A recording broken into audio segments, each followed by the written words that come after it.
Welcome back, fellow humans, to another video on the Scrub Lord channel. Thank you for clicking it, thanks for being here.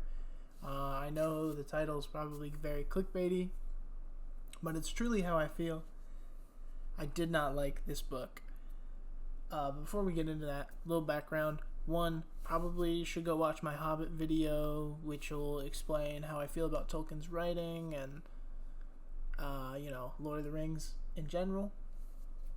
But if you don't have time, I really like the Hobbit book. It's a fun little adventure book. It's not too deep, it's not too whatever, just having a fun adventure. I enjoyed Tolkien's writing. I had some issues here and there. But, majority wise, I really liked the Hobbit book. And some little background here on Lord of the Rings. I had read The Hobbit before. I have never read a Lord of the Rings book. So I was rereading The Hobbit, and this is my first time reading Fellowship. I have seen the movies quite a number of times, and I adore them. Fellowship is my favorite of the movies. So I expected going into this, we're just going to get right into it. I should mention, Fellowship's about 400 pages, and it's split into like 2 books. I found, a lot of fantasy books do that, where it'll be like book 1, and then when you get like halfway through, it's like book 2 or whatever. Nowadays they'll kind of call it like part 2, but I've noticed like if you go back and read old books, they'll call it like book 1. It doesn't matter. It's obviously all in the same book. So in this first half of the video, I'm only really going to talk about book 1, because as I'm recording this, I have just finished book 1, and I have not finished book 2 yet. Now, obviously, the full video will have my thoughts on both parts, but for now, we're just going to talk about book 1. And as I was saying, I love The Fellowship. It's not only like just one of my favorite movies in general, the whole trilogy is, but it's my favorite of the trilogy. So I'm going into this book after liking The Hobbit, being like, oh, okay, I'm going to like this. And I'm going to be honest, the title is not a lie. I'm not enjoying it. And I hate to say that, I really do. I want to get some things out of the way. This is purely a me thing. I can understand why people would adore this book. I completely get it. I know why it's Lord of the Rings. Like, I understand that. I understand everything. I'm not saying this book is poorly written. I'm saying I did not like this book. Alright? Just wanted to get that out of the way. Now, who knows? Maybe my opinion will change with the back half of the book. But as of where I stand right now, I'm really not enjoying reading this. It feels like Tolkien's going on, and he kind of does it in The Hobbit. And I've heard people make fun of him for doing it, and then like diehard Tolkien fans will be like, no, that's what makes it so good. So I never really knew, but like Tolkien does this thing where he'll just like tell you nonsense. And I don't mean nonsense like he's not speaking a language. I mean nonsense in the sense that there's a point in the book where all the hobbits are together and their ponies ran away. And there's just a good, 3 to 4 sentence. It's like a paragraph, basically, a good chunk of a page, where Tolkien's just like, yeah, so the ponies, the hobbits thought they were stolen. They're like, the ponies weren't stolen. They were just spooked, and they ran away. And then when they ran away, they ran, and then they met Tom Bombadil. And then they lived with Tom Bombadil for a while, but then Tom Bombadil let him go. So then the ponies ran, and then they made it back to the town of Bree, where for the remainder of their days, they lived with the guy who runs the Prancing Pony or whatever, like the guy who runs the inn at Bree. And then it'll be like, Frodo and the gang never saw them ever again. And it's like, to me, personally, like my taste of reading, I love world building. I love getting deep world building where you can sink it in. There's videos on my channel. The Wheel of Time is my favorite book series ever. Robert Jordan does similar shit. So like that isn't my problem. I just don't like how it just feels useless. Like, I don't need to know that the ponies made it to Tom Bombadil and then they left Tom Bombadil. Like, I don't care about the ponies. Oh no, the ponies ran away, thus causing a roadblock in the hero's journey. That's all that matters to me. I don't need more info on that. Real quick, speaking on Tom Bombadil, there's just shit that happens that's like not necessary. So for anyone who's watching this video and has only seen the movies, Tom Bombadil is some like eldritch being or eldritch god. He's not really eldritch, but like he's this thing that's always been. He's older than like the planet itself, yada yada. Like he's all this shit. But he's like inherently a good guy. He's just kind of chill. But he doesn't help them on the journey at all. I mean, he gives them like food and ponies, but they're like, "Tom, will you help us?" And it's like, "No." And he's like not important at all. To my knowledge, maybe I'll be proven wrong. So if I'm wrong, my bad. He doesn't show up in either of the other two books. So why the hell is Tom Bombadil even mentioned? Like, why is that there? And I understand it's like world building and it's giving you this interesting universe and this interesting world. But if it's not actively, like, if it's not actively going to come back, then I don't understand. Maybe my brain's too small. I just don't get it. I'm like, for me, it's like, okay, if you put a character like Tom Bombadil in your story, there's got to be something more there. You can't just have him disappear, or there's, I don't know. And for instance, there's so many songs. I mentioned this in the Hobbit video, but I can't take. In the Hobbit, they were stretching me. All right, I'm gonna be completely honest. The songs were stretching my interest, but there wasn't that many of them, so whatever. But holy shit, not only are there so many songs in just Fellowship so far, but some of them are 2 pages long and longer. And like, I'm gonna be honest, Tolkien is a fantastic writer. Even not enjoying Fellowship, there's like passages in the book where I'm like, damn, that's a great description on how you describe like the ring wraiths, right? Like, I'm like, ooh, that's interesting and that's menacing. I love it. I don't think he's that good at writing poetry / music. I try to sing it. I could never get a rhythm. Like, I cannot. Nothing is clicking when I'm trying to read this poetry and this music. And then also, most of it will be poetry and it'll be it'll be a character explaining this epic story that's happened or happened in the past. But it doesn't matter. And like, listen, that's cool. I like that he has this huge brain and he wrote, all this stuff, like all these songs about all these characters from the past and stuff. I think that's really cool. Personally, I don't think it needs to be in the book. It's like, to me, it maybe 1 or 2 to show like, yeah, this is how like deep it's gotten. But do I need all of them? I don't think so. Like, Tom Bombadil alone sings like 3 songs just about how hot his wife is. And maybe this is just a thought, but you could be like after the first one, it could be like Tom Bombadil breaks into song. And then there could be a little thing at the bottom of the page that says, check the appendix to see what song it is. Because like, I understand when you're writing, also a writer, when you're writing and something comes into your head that you just have to write it down. So I completely get why there are this many songs. But I'm just shocked an editor didn't come in here and go, okay, Tolkien, no. There's too many songs here, pull them back. And that's like, so far that's my biggest thing with Fellowship, is there's just stuff that like, I feel like doesn't need to be there, or you could cut or you could trim. And maybe that's because I've seen the movie and I think the movie excellently does trim some of that stuff. Like, Tom Bombadil's not in the movie because why would he need to be? He's not in the other, so like he doesn't need to be in the story. So maybe that's why I'm kind of like that. But even then, it's not a long book.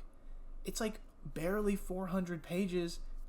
And as I've mentioned, I've read Wheel of Time and like Stormlight, which aren't even the longest books I've read, but like a Wheel of Time book, there's 15 of them and they average like 600.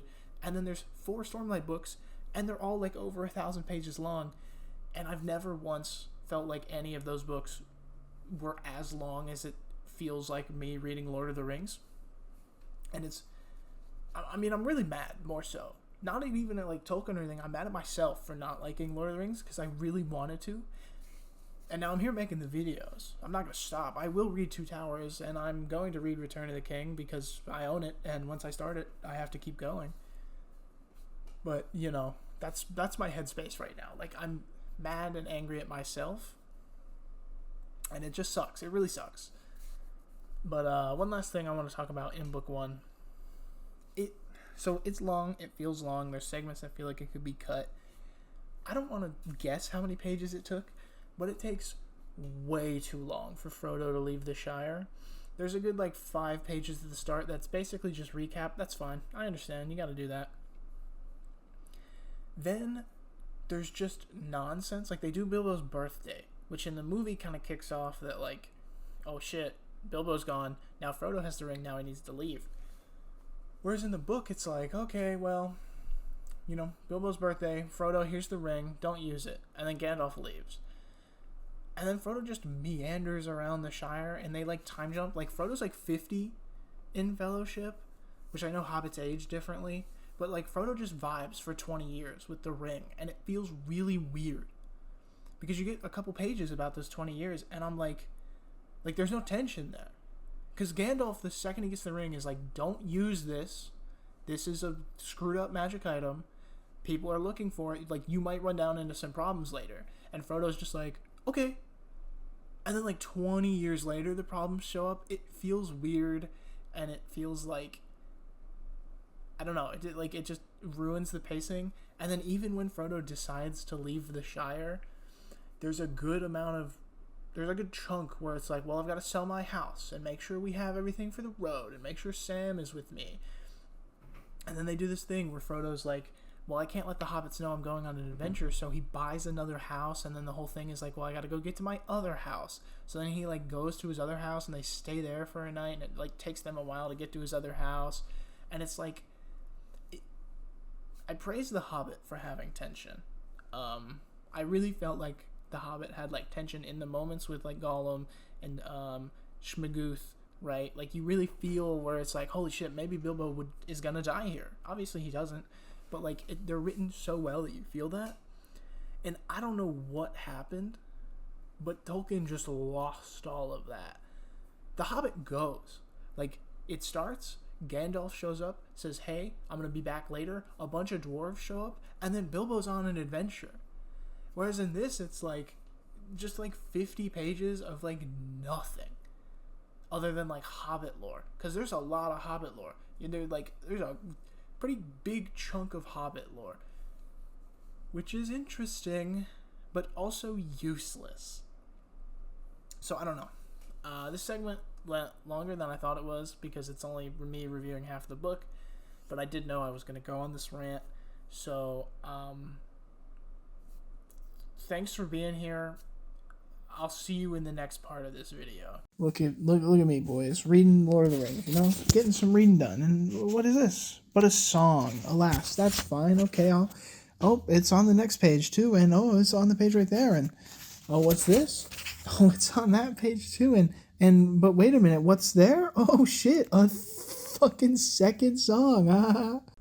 So, we're back. I finished the rest of Fellowship. That video I edited in, which you have just theoretically seen, was my reaction to the songs in Fellowship.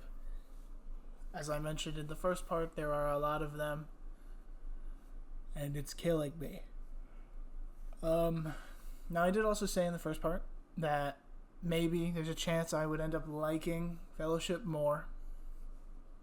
And I did. The back half, pretty much from the Council of Elrond to the end, I think is definitely better.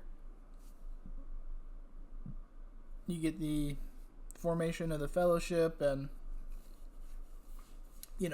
all that stuff. You get to meet Legolas, Gimli, Boromir, Gandalf shows back up. Basically, all this stuff happens. It's better.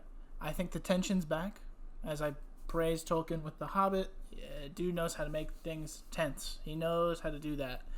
He knows how to make it feel like the characters have been on a super long, arduous journey that's costing them their life. And I don't think the first half of Fellowship had that, but the back half, I feel definitely had that. The setup of being should we go into the Mines of Moria, should we not, I thought was really well done. And then they do go in the Mines of Moria, and it costs them Gandalf. I really like that. I don't know, I like the back half of this book. It doesn't make up for the first half. I don't think I'm ever going to reread this. I definitely like the movie more. I don't know if that's a hot take or what's up, but like I thought the movie, having now read the first Lord of the Rings book, I think the movie is a lot more entertaining. I do like book Boromir more. In the movie, he's like suspicious and evil the whole time. In the book, it's only really once, and it's at the very end of it. Which I don't know, I kind of like that. So that made me happy, I guess. I came out liking one thing over the movie version. I don't really know if I have much to say. Like, I think the back half is a lot better than the first half. I'm trying to think. I really am. Like, I thought I'd have things to say, but now that I'm here, I'm not. I don't have things to say.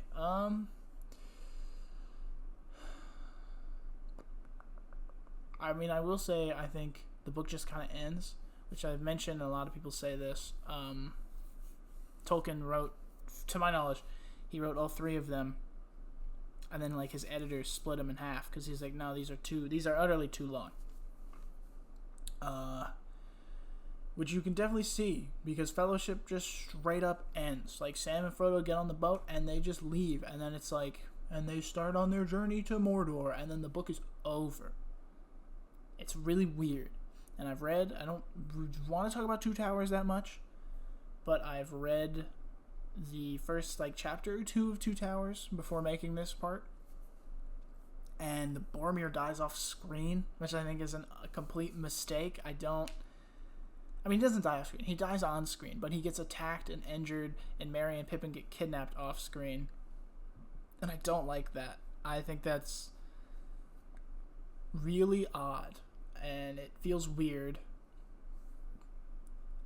And I'm not saying like he needed this huge epic action scene like the movie gives him, but like at least let him redeem himself, because the movie does that. The movie lets him redeem himself for like fucking up Frodo and, you know, or kind of like messing with Frodo, right? Like he gets that moment where he's like, oh, I'm sorry, and I feel like he apologizes for doing what he did to Frodo in the book, but he doesn't like, I don't know, it feels weird not seeing him die, and I think that should have been in Fellowship. Kind of would have been a nice, like, basically like the first chapter of Two Towers, which is from like Aragorn's perspective, kind of, where he finds Boromir, they talk to Boromir, they give Boromir their funeral, and then they decide to chase after Merry and Pippin instead of chasing after Frodo and Sam. I think that would have been a good ending, because in Two Towers it's the start, but I think that being the ending of the Fellowship movie, in my opinion, works a lot better, because then you kind of get that enticing hook. Not that like the Fellowship ending has an enticing hook. It's like, okay, they're gonna go to Mordor, sure, yeah, but with that, I don't know, I feel like you kind of get, it feels more like an ending, in my opinion. And maybe that's just because I'm used to the movie version, so that's why I think that. I don't really know. But I'm kind of out of things to say. I'm going to be honest. I got all my complaints out the first time. The back half didn't add any of my, add anything. It didn't really fix much. There's still a lot of songs. I still don't like them. So overall, on a personal enjoyment level, I would give Fellowship like a 7. It's not badly written by any means. I just think it's really slow and not as good as The Hobbit. But on a how important is this to the fantasy genre, obviously it's an easy 10 out of 10. And immediately. And I can see why, like, reading this in the 50s or hell even in the 70s or 80s before like the, not 80s, but like the 70s before the big fantasy boom, I could see why this is like, why it's Lord of the Rings. You know, it's revered. Like, I understand, but as someone who was born in 2002 and has had modern fantasy epics to read, I don't really need Lord of the Rings. And as someone who's had the movies his entire life, again, the same point stands. It's kind of like, okay, whatever. You know, I don't feel like an inherent draw to this franchise. And that's just sort of how I feel. And I guess I'll leave it off. Am I looking forward, after the ending, to reading Two Towers? Being completely honest, no.